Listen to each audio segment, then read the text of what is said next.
Hello दोस्तों, स्वागत है आपका हमारे यूट्यूब चैनल नॉलेज अपडेटर में। आज हम बात करेंगे भारतीय संविधान के अंतर्गत मौलिक अधिकार की। और इससे पहले हमने एक वीडियो और बनाया भारतीय संविधान में, जिसमें भारतीय संविधान के विदेशी स्रोत के बारे में बताया गया। तो प्लीज़ उस वीडियो को भी पूरा देखें, उसका लिंक हमने डिस्क्रिप्शन में दे दिया है। तो आज हम बात करते हैं मौलिक अधिकार की। मौलिक अधिकार भारत के संविधान के तीसरे भाग में वर्णित भारतीय नागरिकों को प्रदान किए गए वह अधिकार हैं जो सामान्य स्थिति में सरकार द्वारा सीमित नहीं किए जा सकते हैं और जिनकी सुरक्षा का प्रहरी सर्वोच्च न्यायालय है। ये अधिकार सभी भारतीय नागरिकों की नागरिक स्वतंत्रता प्रदान करते हैं, जैसे सभी भारत के लोग भारतीय नागरिक के रूप में शांति के साथ समान रूप से जीवन यापन कर सकते हैं। मतलब मौलिक अधिकार की रक्षा स्वयं सर्वोच्च न्यायालय करता है।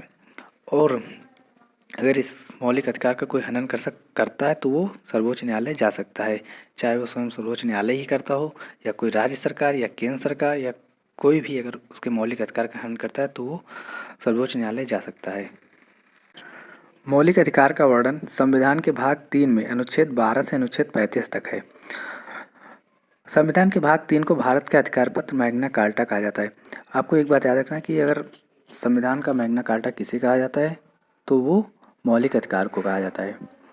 मौलिक अधिकार कहाँ से लिया गया है, ये पॉइंट आपको याद रखना है। तो मौलिक अधिकार संयुक्त राज्य अमेरिका यूएसए से लिया गया है। और भी जो स्रोत हैं संविधान के, उसके लिए हमने एक वीडियो बना दिया है, वो आपको पहले ही बताया, उसका लिंक डिस्क्रिप्शन में, तो आप उसको देख सकते हैं कि और किस देश से क्या क्या लिया गया है। अगली बात करते हैं, मौलिक अधिकारों में संशोधन हो सकता है एवं राष्ट्रीय आपात के दौरान अनुच्छेद 352 एवं व्यक्तिगत स्वतंत्रता के अधिकार को छोड़कर अन्य मौलिक अधिकारों को स्थगित किया जा सकता है। अगर कोई आपदा आती है तो उसके व्यक्तिगत स्वतंत्रता के अधिकार को छोड़कर अन्य मौलिक अधिकारों को स्थगित किया जा सकता है किसी राष्ट्रीय आपात अनुच्छेद 352 के दौरान।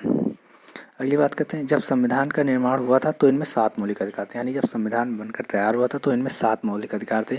लेकिन 44वें संविधान संशोधन, ये आपको याद रखना है, 44वें संविधान संशोधन 1978 ईस्वी के द्वारा संपत्ति का अधिकार जो था अनुच्छेद 31-19 का, इसको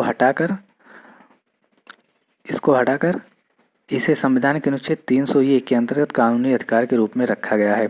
मतलब आपको ये याद रखना है कि जो 7 मौलिक अधिकार थे उनमें से एक था जो संपत्ति का अधिकार, उसको 44वें संविधान संशोधन के अंतर्गत, जो कि 1978 में होता, हटाकर उसे 301 के अंतर्गत कानूनी अधिकार के रूप में रख दिया गया। अगली बात करते हैं, 1931 में कराची अधिवेशन में कांग्रेस ने घोषणा पत्र में मूल अधिकारों की मांग की थी। मूल अधिकारों का प्रारूप जवाहरलाल नेहरू बनाया था। मतलब 1931 में जो कराची अधिवेशन हुआ था, कांग्रेस ने उसमें मांग की थी मूल अधिकारों की, और मूल अधिकारों का प्रारूप जवाहरलाल नेहरू ने बनाया था। अब हम बात करेंगे कौन कौन से 6 मौलिक अधिकार हैं। तो सबसे पहले बात करते हैं, सबसे पहला है समता या समानता का अधिकार। इसे अनुच्छेद 14 से अनुच्छेद 18 में वर्णित किया गया है। दूसरा है स्वतंत्रता का अधिकार, ये 19 से अनुच्छेद 22 तक वर्णित है। और तीसरा है शोषण के विरुद्ध अधिकार, इसको अनुच्छेद 23 से अनुच्छेद 24 के अंतर्गत रखा गया है। शोषण के विरुद्ध अधिकार अनुच्छेद 23 से 24 के अंतर्गत रखा गया। और फिर नंबर 4 है धार्मिक स्वतंत्रता का अधिकार, इसे अनुच्छेद 25 से अनुच्छेद 28 के अंतर्गत रखा गया है। फिर 5वां है संस्कृत और शिक्षा संबंधी अधिकार, अनुच्छेद 29 से 30। और 6ठा है संवैधानिक अधिकार, इसे अनुच्छेद 32 के अंतर्गत रखा गया है। और आप लोग को बताया पहले 7 मौलिक अधिकार थे, लेकिन संपत्ति का अधिकार हटा दिया गया है, तो अब 6 ही मौलिक अधिकार हैं।